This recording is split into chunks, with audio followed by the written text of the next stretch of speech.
Hello প্রিয় বন্ধুরা, কেমন আছে সকলে? আশা করছি সকলেই অনেক ভালো আছো। বন্ধুরা, তোমরা আমার গল্পগুলো শুনে যে পরিমাণ ভালোবাসা দিয়েছো তা আমি কখনো ভুলতে পারবো না। বন্ধুরা, আজ আমি আবারও তোমাদের শরীর ও মনকে ফুরফুরে করতে চলে আসলাম নতুন একটি গল্প নিয়ে। বন্ধুরা, আমার নাম কিয়া। ফুলশয্যার রাতে যখন আমি ঘোমটা টেনে লজ্জাবনত মুখে আমার স্বামীর জন্য অপেক্ষা করছিলাম, ঠিক সেই মুহূর্তে আমার স্বামী ঘরে প্রবেশ করলেন। তিনি আমার সাথে কোনো কথা না বলে প্রথমে ঘরের আলো নিভিয়ে দিলেন এবং আমার কাছে এসে আমার অবগুণ্ঠন সরিয়ে দিলেন। এরপর এক এক করে আমার শরীর থেকে সমস্ত অলংকার খুলতে শুরু করলেন। আমি যখন তাকে জিজ্ঞেস করলাম, তুমি আমার সাথে কথা বলছো না কেন, আর ঘরে ঢুকেই আলোটা কেন নিভিয়ে দিলে, তখন তিনি আমাকে শক্ত করে জড়িয়ে ধরে বললেন, আজ রাতে তো সব কাজ আলো নিভিয়েই হবে।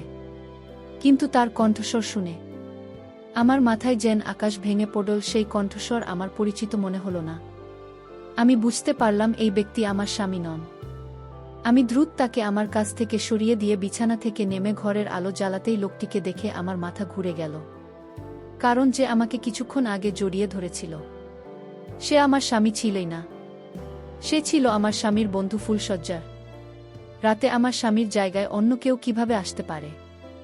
আর কেনই বা আমার সাথে বাসর রাত কাটাতে এসেছিল? আমার জীবনের এই নির্মম সত্য কাহিনী শুনলে আপনারা হয়তো নিজেকে কাশবনে নিয়ে যেতে চাইবেন। আমি দেখতে বেশ সুন্দরী ছিলাম।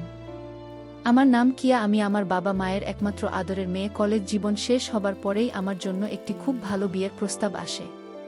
পাত্রটি সরকারি চাকরিজীবী ছিলেন।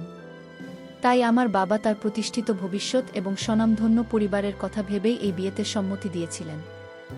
আমার বিয়ের জন্য বাবা অনেক দামি গহনা ও পোশাক কিনেছিলেন। বিয়ের আগের দিন আমার বাবা মা আমাকে নিয়ে অনেক গর্ব করে বলেছিলেন, আমাদের একমাত্র মেয়েকে আমরা রানীর মতো সাজিয়ে বিদায় দেব। মেয়ের বিয়েতে কোনো কিছুর কমতি রাখব না।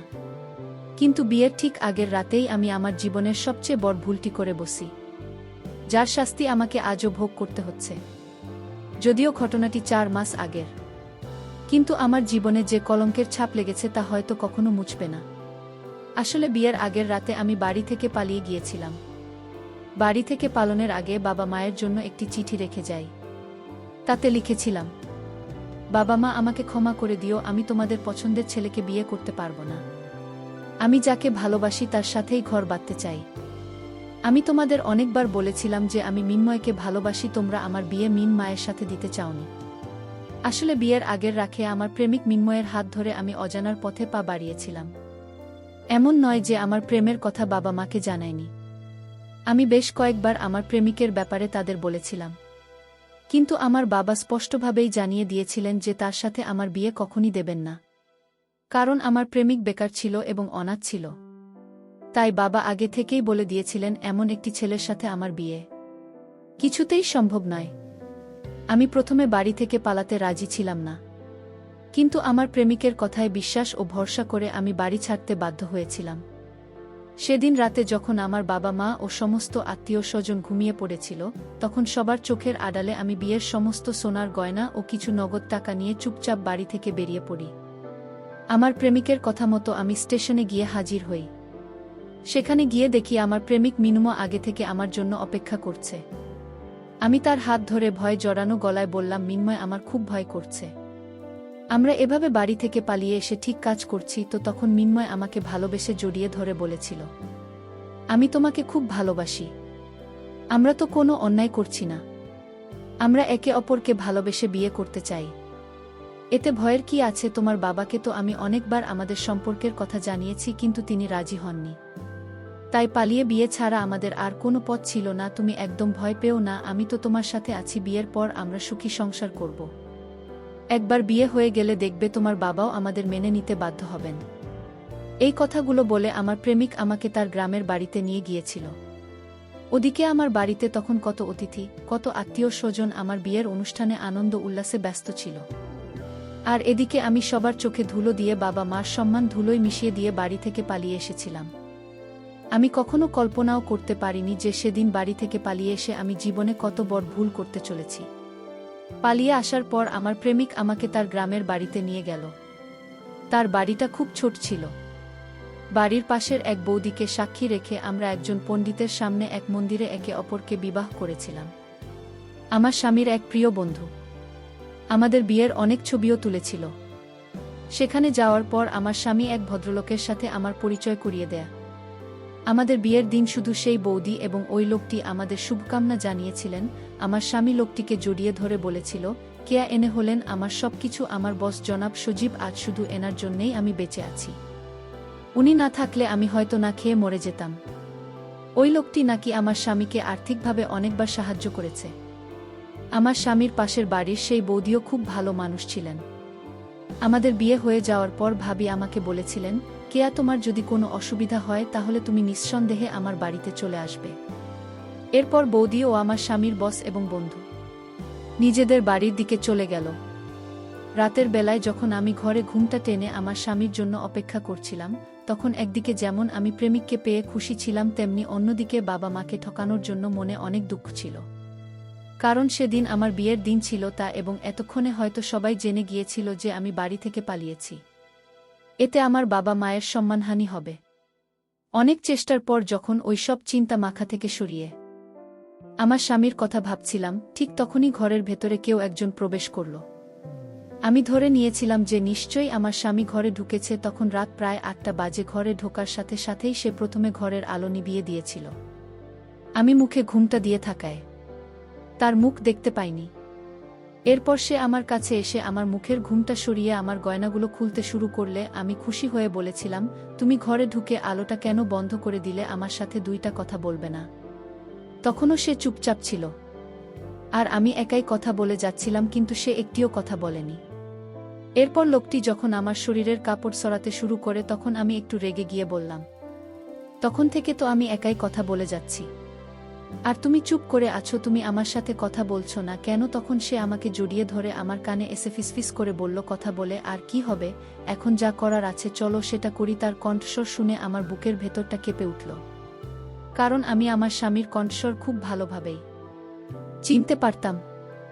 আমি বুঝতে পারলাম এই লোকটি আমার স্বামী নন, অন্য কেউ। আমি ভীষণ ভয় পেয়ে গেলাম এবং লোকটিকে নিজের থেকে দূরে সরিয়ে দিয়ে দ্রুত বিছানা থেকে নেমে ঘরের আলো জ্বালাতেই লোকটিকে দেখা মাত্রই আমার মাথায় আকাশ ভেঙে পড়ল। কারণ সে আমার স্বামী ছিল না, সে ছিল আমার স্বামীর বস জনাব সজীব, যাকে আমার স্বামী নিজের সবকিছু মনে করত। আমি লোকটিকে প্রচণ্ড রেগে গিয়ে বললাম, আপনি এখানে কি করছেন? আর আপনি আমার স্বামীর টোপর পরে আছেন কেন? আমার স্বামী কোথায়? এই কথা বলে আমি যখন দ্রুত দরজা খুলে বাইরে যাচ্ছিলাম তখন ওই লোকটি আমার পিছন পিছন ছুটতে শুরু করল। আমি ভয় পেয়ে ঘর থেকে বেরিয়ে এসে দেখি আমার স্বামী তার ছোটবেলার বন্ধুর সাথে বসে আড্ডা দিচ্ছে আর মদ্যপান করছে। আমি তার কাছে গিয়ে বললাম, এসব কি হচ্ছে? তুমি এখানে বসে আছো আর তোমার বস আমার সাথে অশ্লীল আচরণ করার চেষ্টা করছিল। আমার স্বামী তখন হেসে বলল, কোথায় কি হচ্ছে? আমি বললাম, তোমার বস আমাকে খুব খারাপভাবে ছোঁয়ার চেষ্টা করেছে এবং আমার সাথে বাসরাত কাটাতে চেয়েছিল। এরপর আমার স্বামী যা বলল তা শুনে আমার মাথায় যেন আকাশ ভেঙে পড়ল। সে অনেক জোরে হেসে আমার মুখে হাত বুলিয়ে বলল, দেখো আমার প্রিয়তমা, আমি তোমাকে বিয়ে করেছি শুধুমাত্র তোমার মাধ্যমে টাকা রোজগারের জন্য। এই আমার বস তোমার সঙ্গে একটা রাত কাটানোর জন্য আজ আমাকে 30,000 টাকা দিয়েছে। এইভাবেই আমি তোমাকে দিয়ে ব্যবসা করব আর খুব তাড়াতাড়ি বড়লোক হয়ে যাব। ওই জন্যই তো তোমার মতো সুন্দরী মেয়েকে আমি বিয়ে করে এখানে নিয়ে এসেছি। আমি তখন বুঝতে পারছিলাম না যে আমার সাথে কি হচ্ছে। স্বামীর সব কথা শুনে আমি যেন জ্ঞান হারিয়ে ফেলছিলাম। আমার মাথা কাজ করা বন্ধ করে দিয়েছিল। আমি তখন স্বামীর হাতে পায়ে ধরে বললাম, তুমি আমার সাথে এমন করতে পারো না। তুমি তো আমাকে অনেক ভালোবাসো। তোমার জন্যই তো আমি আমার বাবা মাকে ঠকিয়ে বাড়ি ছেড়ে তোমার সাথে চলে এসেছি। স্বামী তখন অট্টহাসি হেসে তার বসকে বলল, মালিক নিয়ে যান আপনার শিকারকে, আপনি ঘরের ভেতরে গিয়ে যা খুশি তাই করুন, আমার তাতে কিছু যায় আসে না। আমার শুধু টাকার দরকার। স্বামীর কথা শোনার পর যখন আমি সেখান থেকে পালানোর চেষ্টা করলাম তখন তার বস জোর করে আমার হাত ধরে ঘরের ভেতরে নিয়ে যাওয়ার চেষ্টা করল। সেই মুহূর্তে আমি বুদ্ধি করে লোকটার হাতে কামড় বসিয়ে দিলাম এবং কোনোমতে নিজেকে ছাড়িয়ে সেই বাড়ি থেকে বেরিয়ে একটি চায়ের দোকানে এসে পৌঁছালাম। সেই চায়ের দোকানের কাকুকে আমি অনেক অনুরোধ করে বললাম যেন তিনি আমাকে তার ফোনটা একবার দেন যাতে আমি বাড়িতে ফোন করতে পারি। সেই কাকু আমার কান্না দেখে দয়া করে আমাকে তার ফোনটা দিলেন। আমি ফোনটা পেয়েই আমার বাবাকে ফোন করলাম। বাবা ফোনটা ধরতেই আমার কান্নার আওয়াজ শুনে খুব রেগে বিয়ে বললেন, তোর সাথে আমাদের আর কোনো সম্পর্ক নেই। আমাদের মান সম্মান সব নষ্ট করে আজ আমাদের কাছে সাহায্য চাইছিস। তুই আমাদের জন্য মরে গেছিস। আমাদের কোনো সন্তান নেই। আমরা নিঃসন্তান। খবরদার আমাকে বা তোর মাকে আর কোনোদিন ফোন করে বিরক্ত করবি না। এই কথা বলে আমার বাবা ফোনটা কেটে দিলেন। আমি তখন বুঝতে পারছিলাম না যে কি করব। আমি দ্রুত সেখান থেকে পালিয়ে পাশের বাড়ির সেই বৌদির কাছে গেলাম। আমি বৌদির বাড়িতে পৌঁছানোর সাথে সাথে আমার স্বামীও সেখানে এসে হাজির হল। সে আমার হাত ধরে জোর করে আমাকে নিজের ঘরে ফিরিয়ে নিয়ে যাওয়ার নাটক করতে লাগল। তখন আমি বৌদিকে সব সত্যি কথা খুলে বললাম যে আমার স্বামী আমার সাথে কি ধরনের প্রতারণা করেছে। সবকিছু শোনার পর বৌদি আমার স্বামীকে বললেন, রাকেশ, তুমি এখান থেকে চলে যাও, নইলে আমি পুলিশ ডাকতে বাধ্য হব। আমার স্বামী পুলিশের নাম শুনে সেখান থেকে চলে গেল। যাওয়ার আগে আমাকে হুমকি দিয়ে বলল, জান, তুমি কতদিন এখানে লুকিয়ে থাকবে? তোমাকে তো আমার কাছে ফিরে আসতে হবে, কারণ আমি তোমার স্বামী। সেদিন আমি বৌদির বাড়িতেই থেকে গেলাম। সেখানে 2 দিন থাকার পর আমি আবার বাড়িতে ফোন করেছিলাম, কিন্তু বাবা আমাকে আর গ্রহণ করতে রাজি ছিলেন না। ওদিকে বৌদির বাড়িতে 6-7 দিন থাকার পর একদিন রাতে বৌদির স্বামীও আমার উপর খারাপ নজর দেয়া। আমি তখন চিৎকার করে বৌদিকে সবকিছু জানিয়ে দিই যে তার স্বামী কিভাবে আমার সাথে নোংরামি করার চেষ্টা করেছে।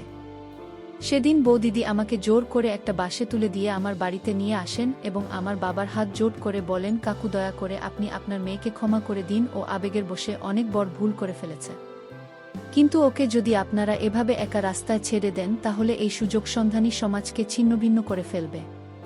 কিন্তু আমার বাবা আমার মুখ দেখা মাত্রই আমার গালে একটা থাপ্পড় মারলেন আর বললেন, এই মেয়েকে আমি কোনোদিন গ্রহণ করব না।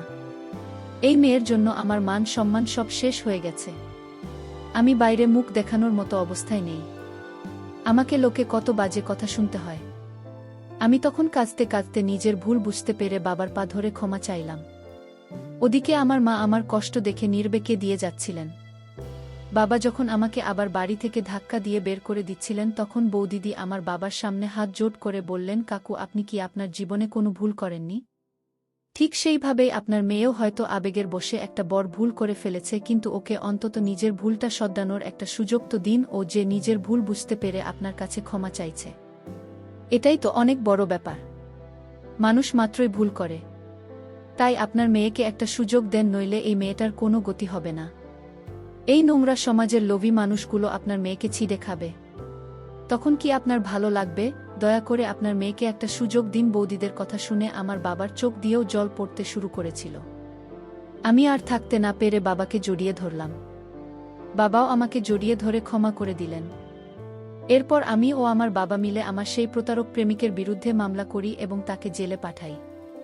সে আমার সাথে ভালোবাসার নাটক করে আমাকে বিয়ে করে আমাকে দিয়ে ব্যবসা করানোর চেষ্টা করেছিল। এখন সেই শয়তান জেলেই আছে, আর আমি আমার বাবা মায়ের সাথে আছি। আমি জানি আমি যত বড় ভুল করেছি সেই ভুলের ক্ষত হয়তো আমার সারা জীবনেও শুকাবে না। তাই দয়া করে আবেগের বশে তোমরাও কোনো অচেনা অজানা ছেলের জন্য বাবা মাকে ঠকিয়ে বাড়ি ছেড়ে পালিয়ে যেও না। বন্ধুরা, আজকের গল্পটি এখানেই শেষ করছি। গল্পে কোনো ভুল ত্রুটি থাকলে ক্ষমা করে দেবেন। গল্পটি ভালো লাগলে অবশ্যই ভিডিওটিতে লাইক, চ্যানেলটিকে সাবস্ক্রাইব এবং আপনার বন্ধুদের সাথে ধরুন যেন এমন মজার মজার গল্পগুলো তারাও শুনে ভালো থাকবেন। সকলে কথা হবে পরবর্তী নতুন ভিডিওতে।